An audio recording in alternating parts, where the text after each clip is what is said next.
In 2000, when we came together to advance our interests in conservation and sustainable economic development, from the outset, our goal was to restore responsible resource management approaches on BC's central, north coast, and Haida Gwaii through ecologically, socially, and economically sustainable practices. Over the last decade, we have seen what our communities can achieve when we work together. We have developed land use plans that provide ecosystem-based management over all of our traditional territories. You'll hear next Tuesday, I believe, an announcement by the Premier that the final legal objectives to make all of that happen are going to be announced.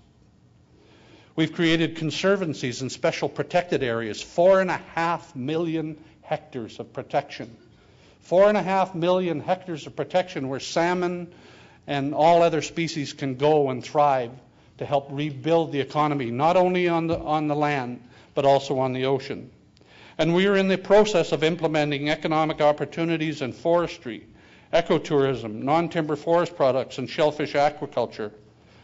However, we realize our work has not been completed.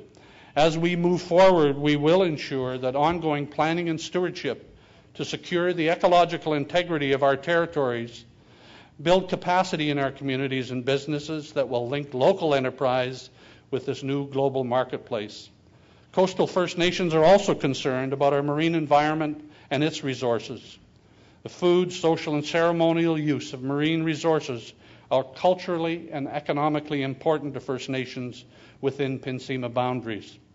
Historically, First Nations carefully manage natural resources from both the land and the sea, relying on our knowledge of seasonal cycles to harvest resources without depletion. While effective management was practiced and enforced by community members in earlier times, this coast has undergone major cultural and economic changes over the past century. These changes have significantly altered resource use patterns and our way of life. Since our inception, Coastal First Nations have played a leadership role in bringing together a wide range of interests on the coast to address the unsustainable policies and practices that have damaged the environment and devastated coastal economies and communities.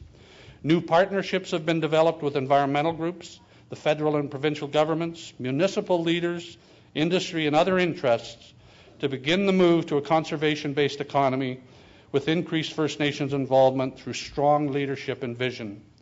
The leadership of the Coastal First Nations believe that we are uniquely positioned to work with government and other groups to ensure at the end of this marine use planning process that we have a healthy marine ecosystem and a thriving coastal economy.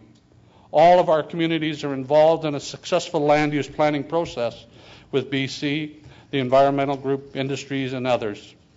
And First Nations recognize that resolving very complex land use issues required mutually acceptable solutions for every group who had a stake in how the lands and resources were used. One of the keys to our success in the land use planning process was the development of our own plans. We understood that if we didn't have a plan, it was unlikely that we would achieve the change that we desired. To be participants in the planning process, to be involved in the management of the land and its resources, and to gain more access to resources within our territories, it was necessary to plan to do so. So our work on the terrestrial side has guided our work on the marine side. For the past 5 years, Fisheries and Oceans Canada, Coastal First Nations, and the North Coast Skeena First Nations Stewardship Society have been working on the development of an integrated marine use planning process in the Pacific North Coast Integrated Management Area. We signed an MOU on a collaborative governance model in Canada in 2008 after we had spent numerous trips going to Ottawa, meeting with good people who understood what needed to be done. We went out there with the assistance of the BC Seafood Alliance on one occasion, where Christina and Bruce and Rob Morley and Glenn Clark and others sat on our side of the table asking the minister to help make this process work in British Columbia, and we thank them for that support.